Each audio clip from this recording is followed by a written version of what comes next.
नमस्कार, मैं हूं प्रमोद और आप देखना शुरू कर चुके हैं दी सड़कनामा.com। आज मतगणना का दिन है और रिजल्ट है वो लगातार आ रहे हैं।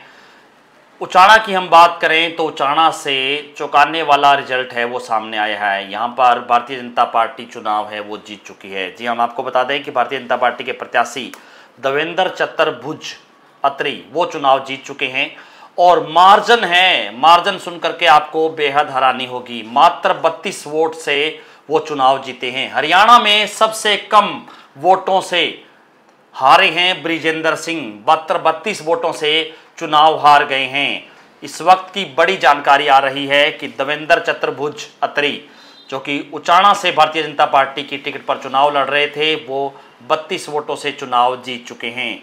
और चूंकि उचाना है जाटलैंड कहा जाता है, यहाँ पर चौधरी बीरेंद्र सिंह हैं, उनके बेटे जो कि हिसार से सांसद रहे थे ब्रिजेंद्र सिंह, वो चुनाव लड़ रहे थे।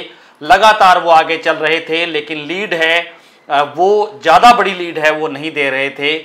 2000, 3000, 4000, 5000 तक वो गए, लेकिन लास्ट के राउंड में जो है चुनाव एकाएक पलट गया और देवेंद्र चतुर्भुज है वो चुनाव जीत गए।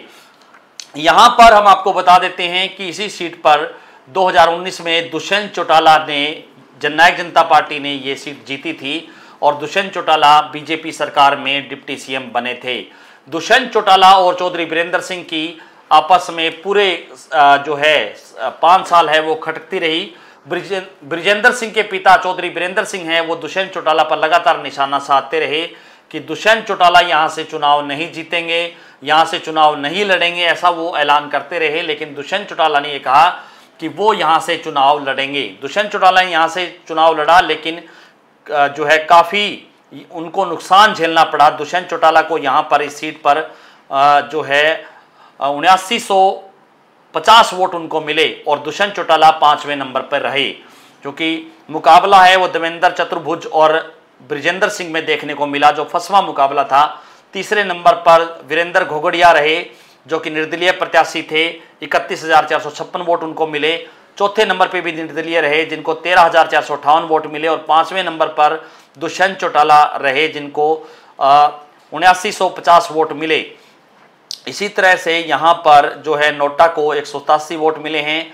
उचाना जो कला विधानसभा है, यहाँ पर जो बीजेपी ने अपना परचम लहरा दिया है। वहीं हम आपको बात ये कर दें कि उचाना के साथ साथ जो सबसे एक बड़ी अहम जानकारी है कि सफीदों से दादा गौतम है वो चुनाव जीत गए हैं। और चूंकि दुष्यंत चौटाला की पार्टी में थे राम कुमार गौतम और नारनौद से विधायक बने गए थे, उसके बाद दादा गौतम है वो अपने बयानों को लेकर के चर्चा में हमेशा रहे हैं और दादा गौतम हैं वो भारतीय जनता पार्टी में शामिल हो गए थे और भारतीय जनता पार्टी ने उनको नारनौद पे चुनाव नहीं लड़वाया। उनको दूसरी सीट यानी सफीदो सीट थी जो जींद की, पानीपत की जो सीट थी सफीदो, वहाँ से जो चुनाव लड़वाया और वहाँ से जो राम कुमार गौतम है वो चुनाव जीते।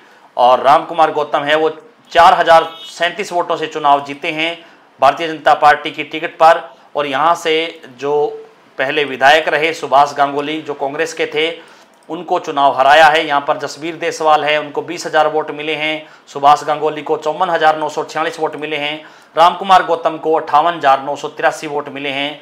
और बचन सिंह आर्य जो पहले पूर्व में मंत्री रहे हैं, उनको 8807 वोट यहाँ पर मिले हैं। यानी कि दादा तो विधानसभा पहुँच गए और दुष्यंत विधानसभा नहीं पहुँचे। अक्सर दोनों में विधानसभा में खटपट है, वो आपने देखा होगा कि कई वीडियो उनकी वायरल होती थी विधानसभा के सत्र में, जो कि राम कुमार गौतम है वो खुलेआम दुष्यंत चौटाला पे आरोप लगाते रहे हैं। और दोनों में दुष्यंत चौटाला और राम कुमार गौतम में बहसबाजी भी जो है उनकी वीडियो भी कई वायरल होती रही हैं। लेकिन 2024 की इस विधानसभा में राम कुमार गौतम विधानसभा पहुंच गए हैं और दुष्यंत चौटाला है वो उचाना से बुरी तरह से चुनाव हार गए हैं। तो इस वीडियो में सिर्फ इतना ही। तमाम अलग अलग विधानसभा सीटों का आंकलन है हमारा लगातार जारी रहेगा। बहुत बहुत शुक्रिया।